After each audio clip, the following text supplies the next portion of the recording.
If the truth be told, we were being totally honest. Most of us don't like waiting. Particularly if we're waiting for something to change or something to get better. Waiting can be a very frustrating experience. But the worst kind of waiting of all is waiting on God. When God forces you to wait for things to get better in your life,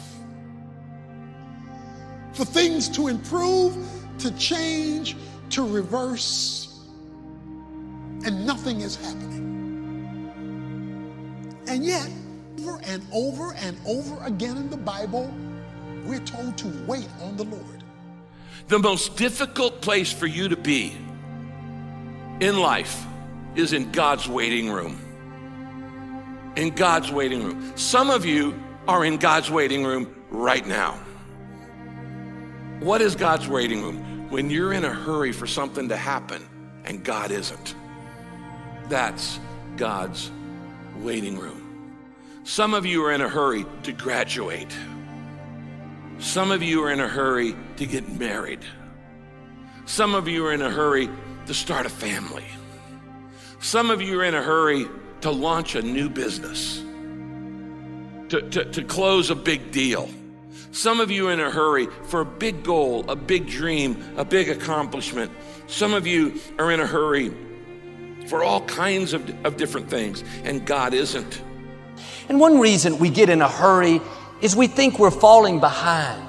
Our friend is getting married. Our coworker got promoted. The neighbors moved into a new house. We got to make things happen. We're being left out. Well, here's the key. What has your name on it will not go to anyone else. We don't like to trust somebody else's timing. Why? Because we lose control.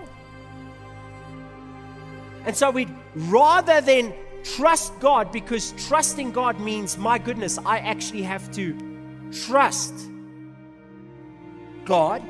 We'd rather go, listen, I like the plan and purpose you have for my life, but can we do it my way? And here's the funny thing. Now that I'm a parent, I recognize in my children that they don't like it to wait on my timing. They don't like to wait.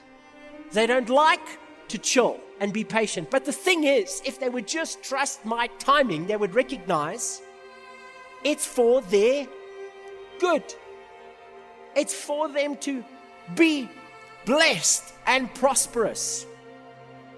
And so you can live life frustrated, anxious, stressed out, angry, or you can rest and go, God, I have to trust in your timing. Another thing you have to learn in life is that a delay is not a denial. There's a big difference between no and not yet. Now, immature children don't know the difference.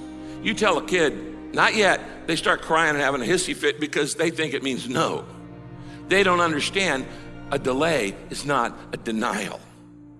We all have things that we're waiting for, problem to turn around.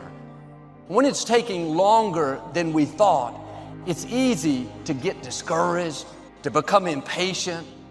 But sometimes it's not happening because we're not prepared for what God has prepared. You need more time to grow, to develop, to gain experience. Patience is developed in the wait room.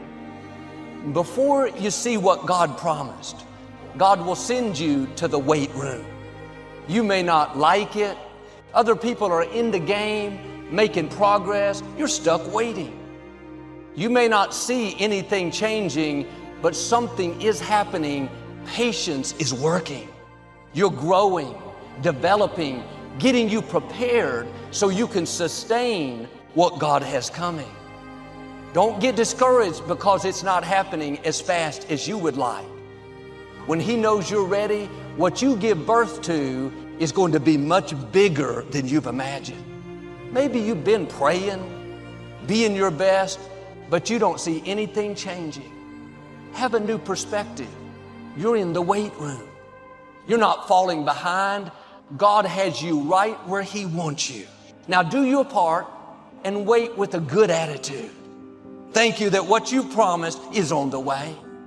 If you will wait with the right attitude, after patience has done its work, you're going to see promises come to pass. Don't allow a moment of agony to make you draw a conclusion about life prematurely.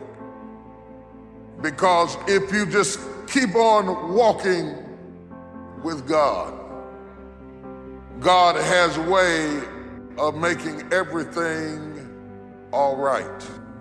But He warns us that the steps of a good man are ordered by the Lord.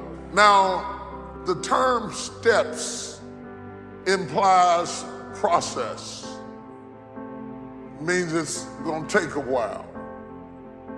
Because a blessing given too soon is not a blessing at all. I can give my son the car keys now, but had I given it to him when he was 5, it would not have been a blessing at all. He can't handle it. So would I be a good father if I gave him a good thing too soon? Sometimes my goodness is proven by my ability to say not yet. You see, while you're working on your project, your goal, your dream, your vision, God's working on you. And God's much more interested in you than in what you're trying to accomplish. Because you're not taking your accomplishments to heaven, but you are taking your character. And sometimes God says, yeah, I intend to give you what I've promised you. I intend to answer that prayer. I intend to fulfill the vision, but you're not ready yet. I want you to grow, and when you're ready, then it's going to happen. And I'll admit, I don't like to wait. I like to make progress. I like to get things done. But I've learned some things take time. So much is developed in the process. When you're doing the right thing, but nothing's changing, remember, something is happening. You're growing. You may not like it, but you can't bypass the process. David said, God, my times are in your hands. I not only trust your ways, but I trust your timing. When I'm ready, when I can handle it, you will take me to new levels of my destiny. Something may have your name on it. You know God has put it in your heart. But if it happens too soon, the blessing will become a burden. Sometimes God proves His love to us by what He's not letting us have. We just have to spend more time in the weight room, growing, learning to trust God, learning to keep a good attitude when things aren't going our way. The sooner we pass these tests, the sooner God will release what belongs to us. You can never lose faith. When you don't see no way how, you have to buckle down and keep believing. God is always coming. The moment you ask God for something, He boxes it up and He ships it to you. It's going to come. He just don't tell you when. But He don't tell you when the package is going to arrive. So here's the deal. He wants you to stay in faith to receive the package, because He only delivers to Faith Street. That's how it works, man. Let me tell y'all something. Being successful is not a magic trick. You just have to learn the principles of success. I am telling you, your education ain't got nothing to do with it. Now, when you gonna ask Him for it, and are you gonna wait for it to happen? Or are you gonna lose faith? Well, I guess it wasn't the Lord's will. How you know what God's will is? It all happens at an appointed time, but you have to stay in faith for the appointed time to happen for you.